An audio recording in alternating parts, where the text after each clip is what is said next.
The morning paper arrived at Thornmere House on a Tuesday, wrapped in rain and ruin. Lord Rowan Ashworth did not knock when he entered the Duke's private study. He simply walked in, dropped the folded broadsheet upon the mahogany desk, and stepped back with the cold satisfaction of a man who had waited a long time to do precisely that. On the front page of the London Illustrated Register, circled in black ink so deep it had nearly torn the page, were 7 words that would end a man's world: Mr. Edmund Hale and the Lady of Bath. The Duke of Thornmere read those words and did not move. Welcome to the Duke's shadow, where Victorian secrets never stay buried. We are so glad you are here. Before we go any further, we want to hear from you. Drop a comment below and tell us, where in the world are you watching from, and what time is it right now? We love knowing our viewers. And if you have not already, please do like this video and subscribe to the channel for more mind-blowing Victorian romance stories. Now, back to the Duke. His Grace, Aldric Vane, Duke of Thornmere, was a man of 41 years who had learned very early in life that the loudest things were always said in silence. He did not raise his eyes from the paper. He did not reach for it. He simply sat, very still, in his tall leather chair, his jaw a line of carved stone, his dark eyes betraying nothing, nothing at all, while inside him, something ancient and carefully protected cracked straight down the middle. The fire in the grate hissed. Outside, the November rain struck the window glass like 100 small accusations. "She knows," Lord Rowan said, his voice carrying the particular gentleness of a man who means harm by it. He was Cecilia's elder brother, broad-shouldered, immaculate in his morning coat, and possessing the sort of handsome face that concealed a calculating mind. He gestured toward the ceiling, toward the upper floors of Thornmere House where his sister lay in her sickbed. "Phineas read it to her at 7 o'clock this morning. She wept, Aldric. My dying sister wept." He paused, smoothing one white glove. "And after she wept, she became very calm. You know what that means." Aldric knew exactly what that meant. Cecilia's calm was the most dangerous weather in England. He rose from the chair. He crossed to the window and looked out upon the grey London street, where a flower seller was pushing her cart through the wet, her red shawl soaked dark at the shoulders, her breath a small white cloud in the cold air. She was singing something. He could not hear the words, but he could see in the movement of her body that the song was kind. He thought of Isolde then, he always thought of Isolde, her brown eyes, her warm laugh, the way she pressed her fingers against her lips when something moved her. He thought, "I have ruined her." The thought was a blade. Lord Rowan set his hat upon his head and tucked his glove straight. "I shall give you one day," he said, "to do whatever it is men in your position do when they are cornered." He walked to the door. He paused with one hand upon the frame and spoke without turning. "My sister may be dying, Your Grace. But she has not yet died. And until she does, you belong entirely to her." The door closed. The fire spat. Upstairs, behind a locked door on the 3rd floor, the Duchess of Thornmere sat in her chair by her window, a folded newspaper in her lap, her eyes dry and bright and terribly, terribly awake. 5 years earlier, in the June of 1873, Thornmere Church had been dressed in white roses and the expectations of 2 great families. The Duke of Thornmere was 36, recently returned from 18 months abroad following the death of his father, and in possession of an estate that required, as his solicitor put it with professional delicacy, the stabilizing influence of a significant fortune. The Ashworths had such a fortune. Lady Cecilia Ashworth was 28, beautiful in a remote, architectural way, and accustomed to getting precisely what she wished. What she wished, that summer, was a title. The arrangement suited everyone. It suited no one. The wedding breakfast was held at Ashworth Park, under canvas pavilions on the south lawn, with a string quartet and a great many speeches about duty and legacy. Aldric stood through it all with the composed expression of a man receiving news of moderate interest. He had known Cecilia for precisely 11 weeks. She was witty when it served her, cold when it did not, and possessed of an intelligence she used the way a surgeon uses a scalpel, not to heal but to divide. He did not dislike her. He could not afford the luxury of disliking her. He offered her his arm, his name, and the east wing of Thornmere House. She accepted all 3 without sentiment. The first winter of their marriage was conducted with exquisite civility. They dined together. They attended the season. They were observed at the opera. In private, there was a polite, aching silence between them, like 2 strangers who have been locked in a beautiful room and have run out of things to say. Cecilia did not appear to suffer from this. She had her correspondence, her charities, her deep and particular friendships with women whose opinions she cultivated and deployed like weapons. Aldric rode out early every morning and came back later each evening, until even the grooms at the stable had stopped noticing the hour. The marriage produced no children. This was not spoken of directly. It was, however, felt everywhere, in the way Cecilia's mother lingered over the nursery wing during her visits, in the way Lord Rowan occasionally smiled when he thought the Duke was not watching, in the way the household staff moved quietly around a subject the whole house understood but no one named. By their second year, Aldric and Cecilia slept in separate rooms. By their third, they moved in entirely separate orbits, 2 planets in the same solar system, governed by gravity but never touching. It was functional. It was respectable. It was perfectly, comprehensively dead. Then, in the winter of 1875, Lady Cecilia fell ill. The physician called it a weakness of the lungs. A second physician called it the early stages of consumption. A third physician, summoned at Lord Rowan's insistence, from Edinburgh, confirmed the diagnosis and added the word progressive with such careful gentleness that everyone in the room understood exactly what it meant. Cecilia heard the word. She thanked the physician.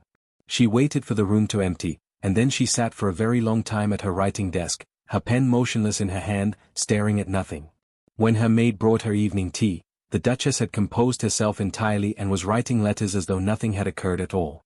The Botanical Society of London held its winter lecture series in a long hall on Kensington Gore, where the gaslights were never quite bright enough and the wooden chairs were never quite comfortable, and where, on an evening in February of 1876, Aldric Vane sat in the third row because he had nowhere else to be. He had come for the lecture on alpine plant migration, not from any particular passion for botany, but because a quiet hall with a man talking about plants was, he had discovered, one of the few places in London where no one required anything of him.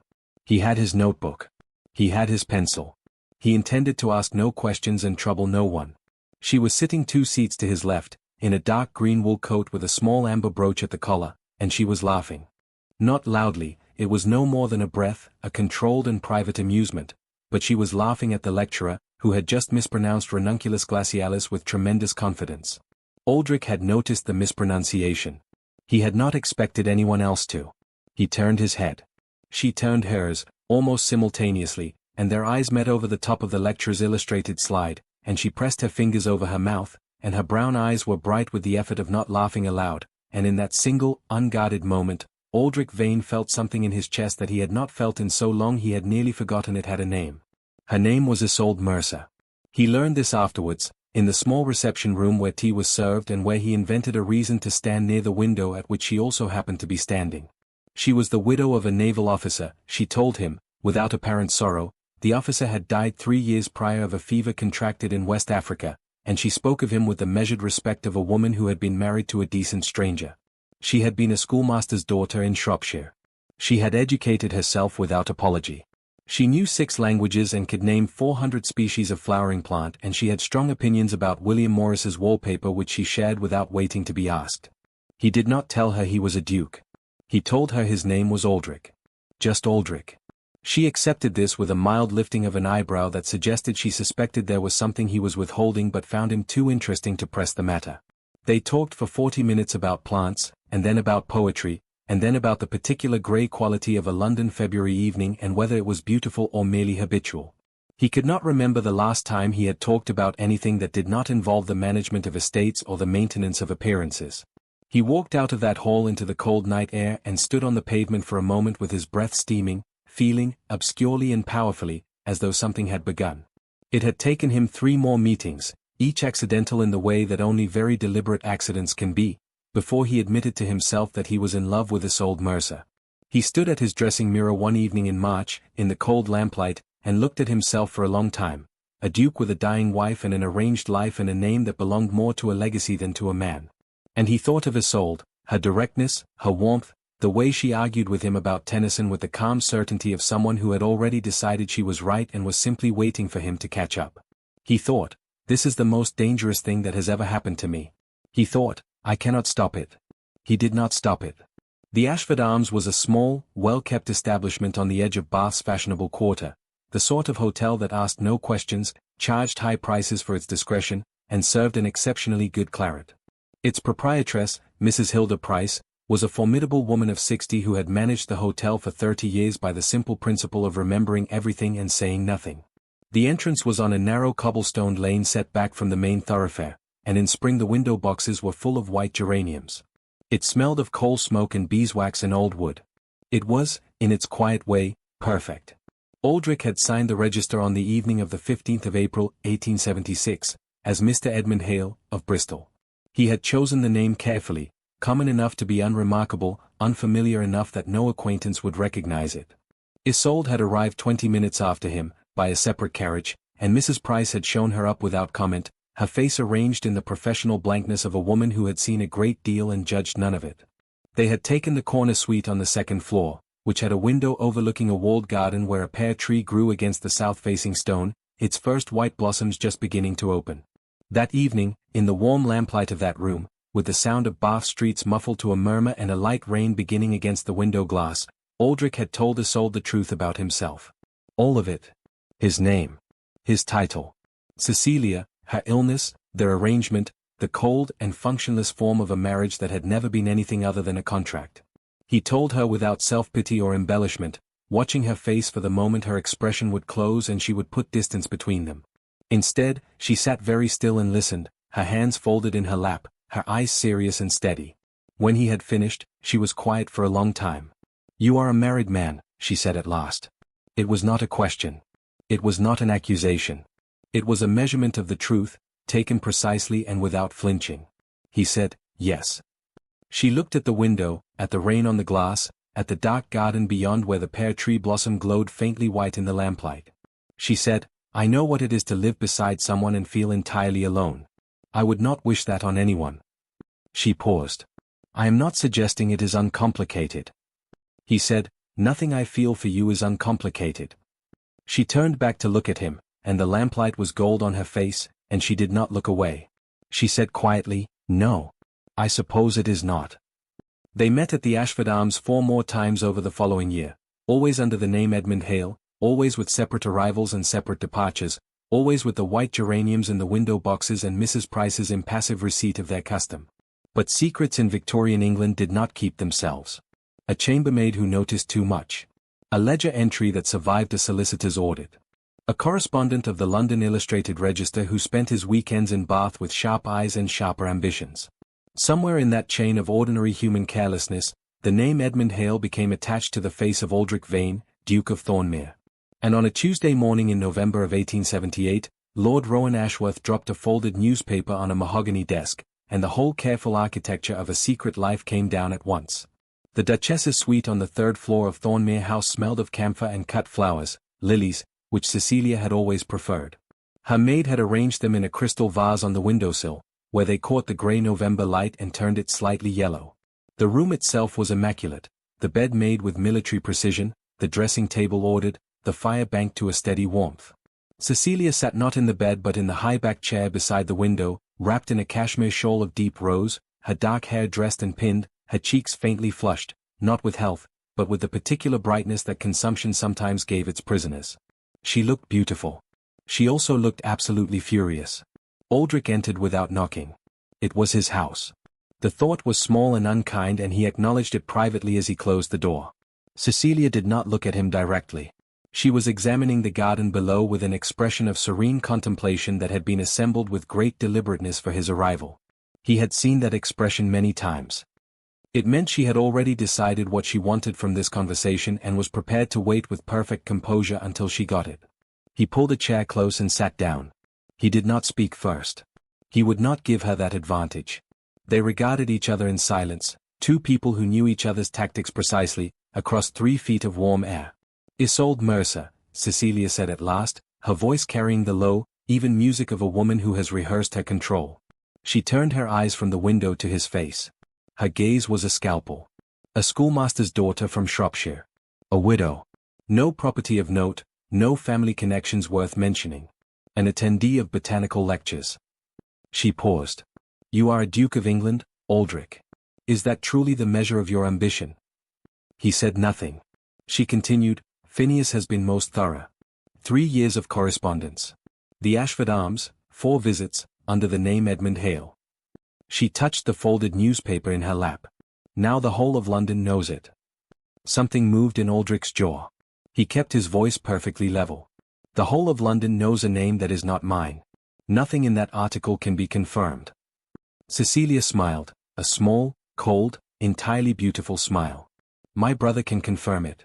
Phineas can confirm it. Mrs. Price of the Ashford Arms, she added, with the smallest pause, has already been visited by Lord Rowan's man of affairs. She was most cooperative. Aldric felt the floor shift beneath him. He kept his eyes steady. Cecilia leaned forward, just slightly, and when she spoke again her voice had dropped to the intimate register she used only when she intended to do real damage. I am dying, she said softly. But I have not yet died. And I have resources you have not yet discovered. He stood. He looked down at her, his wife, this beautiful, brilliant, profoundly unhappy woman in her rose shawl in the grey November light, and he felt something that was not quite pity and not quite sorrow but occupied the exact space between them. She had not chosen this marriage any more than he had. She had not chosen her illness.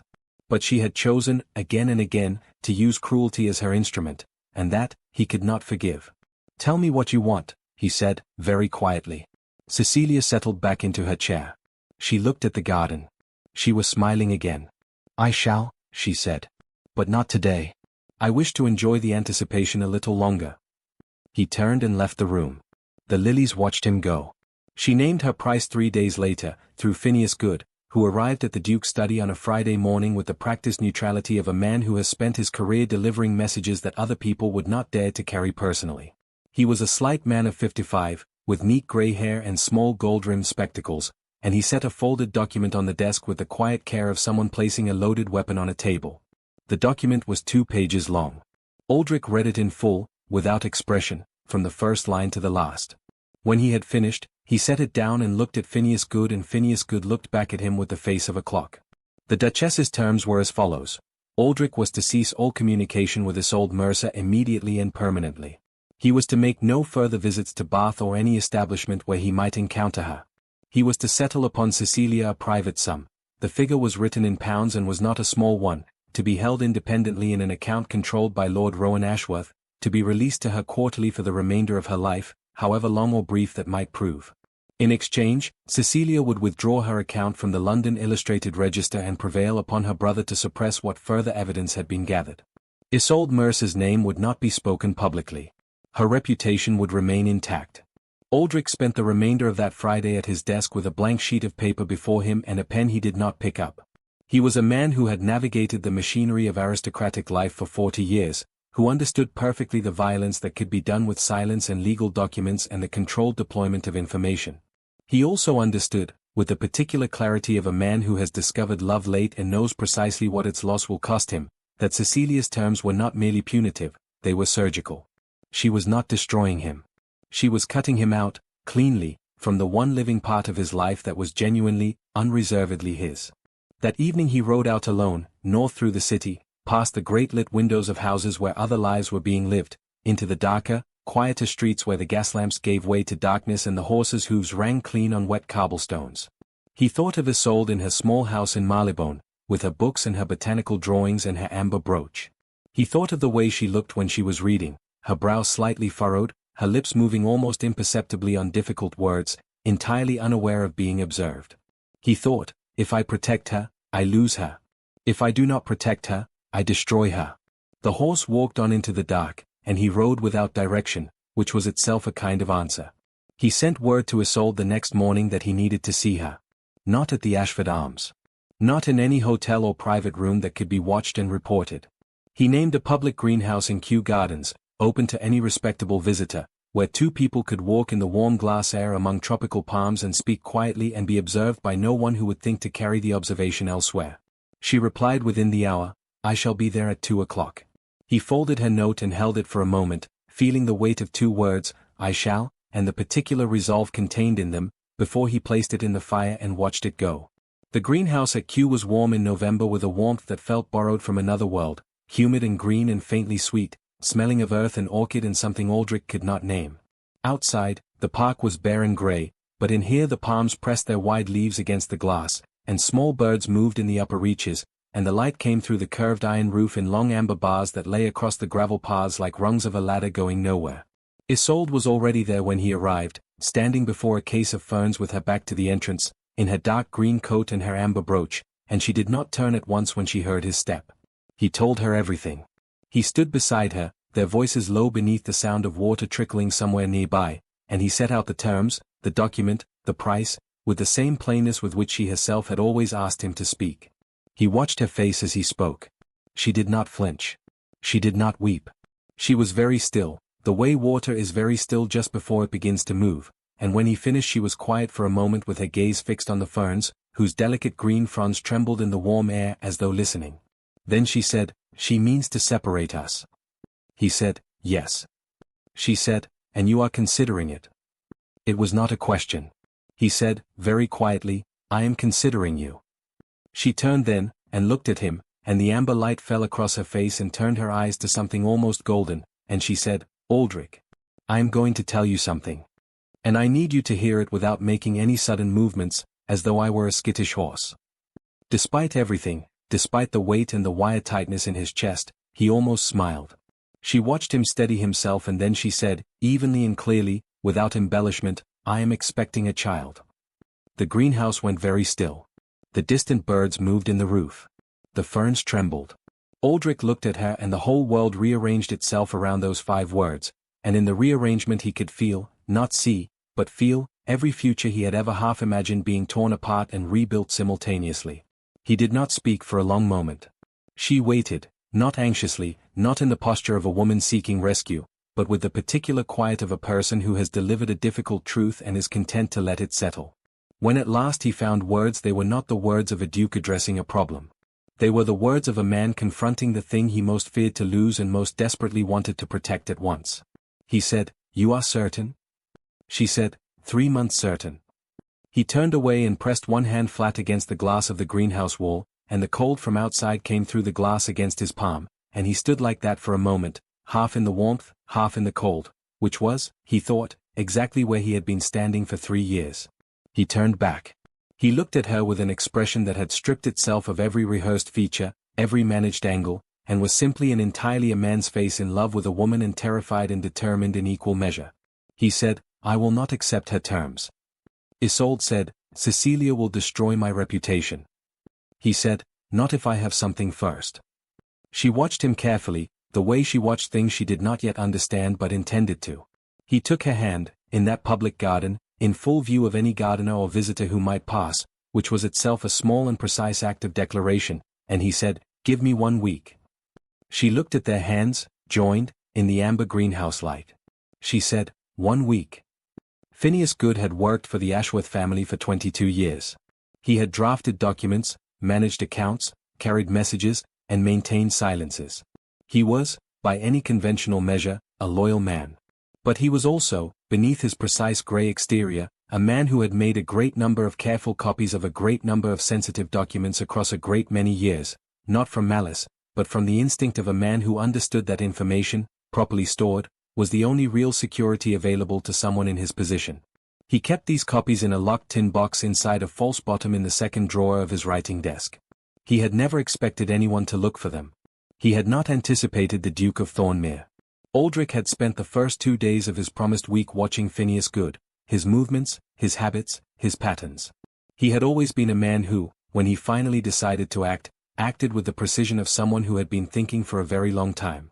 On the 3rd morning, he had arrived at Phineas's office in Chancery Lane at a time when he knew, from observation, that Phineas would be in conference with a client. He had given the clerk a card bearing a name that was not his own and asked to wait. In the 20 minutes before Phineas returned, he had found the tin box.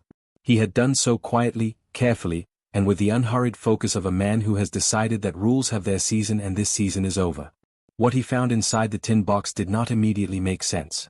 He took the folded letters to the window and read them in the weak grey light, and as he read, the sense came slowly, first as a faint strangeness, then as a widening crack, then as a full and vertiginous collapse of an assumption he had been building his life upon. The letters were addressed to Cecilia. They were intimate. They were signed with the initial F, and cross-referenced with a second set, signed in Cecilia's own hand, addressed to Lord Featherstone, a name Aldric knew, a man of 60, a widower, a long-standing acquaintance of the Ashworth family whom Aldric had always taken to be simply a family friend. The date spanned 5 years. The letters were, without ambiguity, a correspondence of the most passionate and sustained kind. He stood by Phineas Goode's window with 8 letters in his hand and the grey London day outside and a very strange silence inside him, not the silence of grief, but the silence of a man watching a map that he has relied on his entire life reveal itself to be entirely wrong. His marriage had never been a marriage. His wife's moral condemnation of him had been offered from a house of identical glass. The terms she had placed before him, the money, the silence, the separation from Isolde, were not the weapons of an injured woman. They were the maneuvers of a woman protecting her own secret, using his as the instrument. He set the letters very carefully on the desk. He straightened his coat. He left the office before Phineas returned, and he did not take the letters with him. He did not need them yet. That evening he sat alone in his study with a glass of port he did not drink and thought, with great clarity, about the architecture of what he knew. Cecilia was dying. Cecilia had a secret that equaled or exceeded his own. Cecilia's brother was the executor of her will and the manager of her fury. And in the equation of everything, the reputation, the child, the legacy, the cold and transactional contract of his marriage, there was, for the first time, a counterweight. He did not feel triumph. He did not feel vindicated. He felt the particular, sober weight of a man who has found the key to a door and now must decide what manner of person he intends to be when he opens it. He went to Cecilia on the 8th day. She was in her chair by the window again, in the rose shawl, with the lilies on the sill. She was noticeably weaker than she had been 2 weeks prior. Her breathing, when she was still, carried a faint, involuntary labor, and the brightness of her cheeks had the slightly too high quality of a fever holding steady at its limit.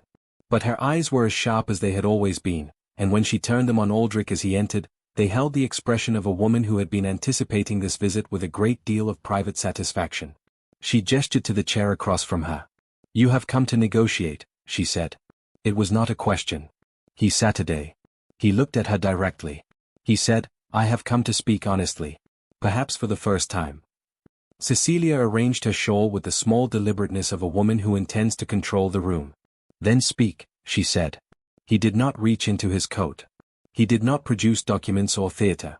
He simply told her what he knew, Lord Featherstone, the letters, the 5 years of correspondence, in the same flat, clear voice with which one reads a financial account. He watched her face as he spoke. He had expected the scalpel, the controlled fury, the counter-move, the performance of injured dignity. What he saw instead was something he had not expected, a stillness that was not tactical. A stillness that was simply human. She looked at the garden for a long time. The November light was fading early, sliding from grey to blue, and the garden below was losing its edges in the dusk. When she spoke, her voice had lost its music, it was flat and tired and 20 years older than usual. "How did you find out?" He said, "It does not matter how. What matters is what we do now." She said, almost to herself, "Featherstone has been in Venice for 3 months. He does not know how ill I am." There was, in that single sentence, a desolation so complete and so quietly born that Aldric felt something in him give, not forgiveness exactly, but the recognition of a shared human poverty. Two people, married to each other, in love elsewhere, dying in parallel silences. He said, "I am not asking you to confess anything publicly. I am not asking for scandal. I am asking for documents. A quiet agreement. You withdraw the terms. You release me. In return, I maintain complete silence regarding Lord Featherstone, before, during, and after." He paused. "And I settle upon you a private income regardless, not because you have demanded it, but because you are my wife and you are ill and I am not a man who abandons his obligations." She turned her eyes back to him. They were very bright suddenly. He could not tell, in the failing light, whether she was close to tears or simply close to the end of her endurance. She said, quietly, "And the woman?" He said, "Is no concern of yours." She looked at him for a long time. Then she said, "Very well." The document was drawn and signed that same evening, by lamplight, with Cecilia's hand moving across the page with the deliberate control of a woman who intends every line to be irreversible. When it was done, she set down the pen and looked at the window, at the dark garden and the first stars appearing in the cleared portion of sky above the garden wall. She said, without looking at him, "I did not want to be cruel, Aldric. I was frightened." He said, "I know." She said, "That is not an excuse." He said, "No. But it is a reason." They sat for a moment in the lamplight, in the lily-scented room, in the first honest silence they had ever shared. In the small hours of that same night, without drama or announcement, Cecilia, Duchess of Thornmere, died. She died alone, which was how she had always preferred to do difficult things. Spring came late that year.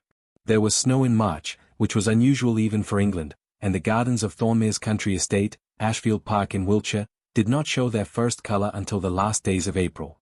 But when it came generously, the south border alive with wallflower and early tulip, the kitchen garden smelling of turned earth and fresh growth, and along the stone wall of the walled garden, the old pear tree that had stood for 60 years opening its blossoms in such abundance that they lay on the grass beneath like a letter written in white. Aldric stood beneath it in the morning light on a Saturday in late April and found he had been standing there for 20 minutes without noticing. The child had come in March, a boy, born early on a morning of the last of the snowfall, in Isolde's house in Marylebone, attended by a physician and a midwife, and Aldric, who had sat in the corridor outside for 4 hours with his hands clasped and his eyes closed, not praying exactly but conducting something very like a negotiation with the universe. The child was small and dark-haired and appeared, upon immediate inspection, to hold a rather critical opinion of the world into which he had just arrived. The physician said he was healthy. Isolde said he had Aldric's forehead. Aldric looked at the small face and felt a love so direct and uncomplicated and vertiginous that it was the single most frightening thing that had ever happened to him. They had married quietly in May, at the Register Office in Highgate, with only Isolde's cousin and Aldric's land steward as witnesses, on a morning of thin sunshine and cherry blossom. Isolde wore grey silk with a small circlet of white flowers in her hair and the amber brooch at her collar, and she said her vows with the focused seriousness of a woman who means every word precisely. Aldric said his with the deliberateness of a man who has waited a very long time to say them to the right person. The registrar, a small dry man with a magnificent moustache, appeared moved in spite of himself.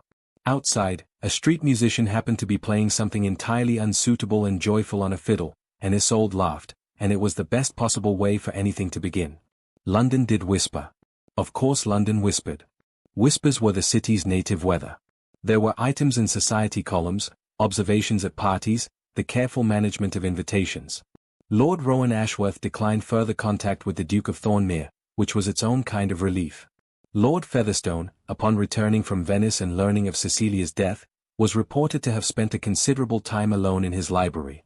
None of it touched the child, who was christened Edmund, for a name that had once served as a disguise and now became a kind of private memorial to the beginning of things, and who grew into the particular possession of two parents who had both come too close to losing what they loved most. In the evenings at Ashfield Park, when the boy was asleep and the house was quiet and the long Wiltshire dusk was settling over the gardens, Aldric and Isolde sat together in the walled garden under the pear tree with its white gone-green summer leaves, and she read to him and he read to her, and sometimes they were both silent for long stretches in the companionable way of people who are entirely sure of each other. He had been a duke before he had been himself. She had been a widow before she had been free.